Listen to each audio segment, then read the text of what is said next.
नमस्कारम दोस्तों, आज हम बात करेंगे कि क्या हमें भी सन्यासी बनने की ज़रूरत है। मैं दोस्तों आपको बिल्कुल स्पष्ट कर देना चाहता हूँ कि हमें सन्यासी की बिल्कुल भी ज़रूरत नहीं है। हमें जिस चीज़ की अपने जीवन में ज़रूरत है वह है सन्यास। हमारा जीवन सन्यास हो जाए, बस सब कुछ सध गया।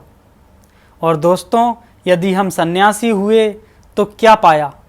हम कहीं एकांत में पहाड़ों में जाकर के छिप जाते हैं और हमें थोड़े दिनों में लगने लगता है कि हम शांत हो गए हैं, हम शांति को उपलब्ध हो गए हैं। तो मैं आपको स्पष्ट कर देना चाहता हूँ कि वह जो आपकी शांति है वो पहाड़ों की शांति है, वो एकांत की शांति है। जब आप फिर भीड़ में आएंगे आप फिर अशांत हो जाएंगे। एक व्यक्ति जो सन्यासी हो गया वो पहाड़ों में रहने लगा। उसके चेलों ने एक दिन कहा कि गुरु, नीचे मेला लगा हुआ है, आप चाहें तो हमारे संग चलें। उसने भी सोचा कि अब तो बहुत दिन हो गए, मन बिल्कुल शांत हो ही गया है, अब क्या डरना। तो वो पहाड़ से नीचे उतर करके मेला में आता है और मेला में घूमता है। तो वहाँ तो उसे कोई जानता नहीं, धक्का मुक्की होती है, किसी का पैर उसके पैर पे पड़ जाता है और वो चीखता है और जोर से क्रोध करता है। क्या हुआ? जो दब गया था, जो भरा पड़ा था, वो निकल करके बाहर आ गया। उसे तुरंत महसूस हो गया कि मैं भ्रम में था कि मैं शांत हो गया, लेकिन वास्तव में मैं शांत नहीं हुआ। गुरुजीएफ के पास में लोग जाते थे और गुरुजीएफ उनके साथ में बहुत अलग तरीके से पेश आते थे। लोग सोचकर जाते थे कि बहुत अच्छा, कहीं झील के किनारे आश्रम होगा, शांत जगह होगी, लेकिन वो अपने आश्रम में इतना अशांत माहौल बना करके रखते थे कि लोग जब जाते तो आश्चर्य करते।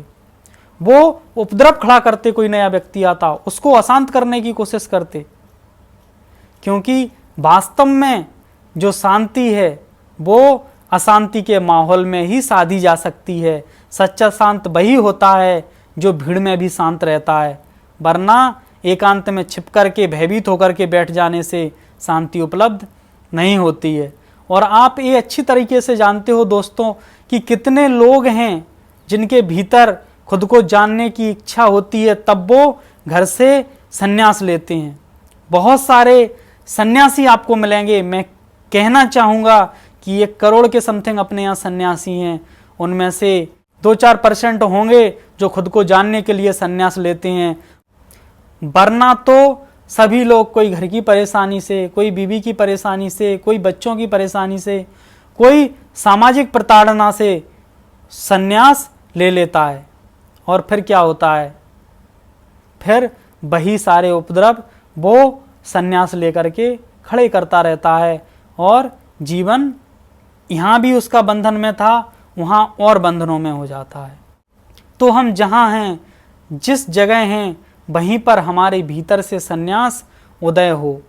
कहीं बाहर जाकर छिपकर ना बैठना पड़े, क्योंकि भयभीत और भीरू और समाज के डर से और अशांति के डर से भाग करके सन्यासी होने वाला व्यक्ति शांति को उपलब्ध नहीं होता है।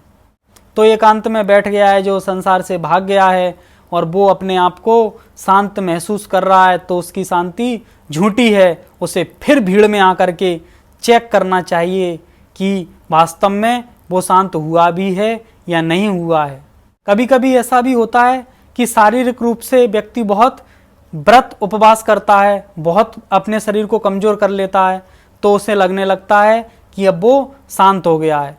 तो वास्तव में ये भी शांत होने का तरीका नहीं है, क्योंकि उसके क्रोध को, उसकी वासनाओं को, उसकी कामनाओं को जितनी ऊर्जा की ज़रूरत थी वो ऊर्जा अब शरीर में बची नहीं है, इसलिए वो प्रकट नहीं हो पा रहे हैं। यदि दोबारा से उनको ऊर्जा मिले तो वो फिर से प्रकट होने लगेंगी।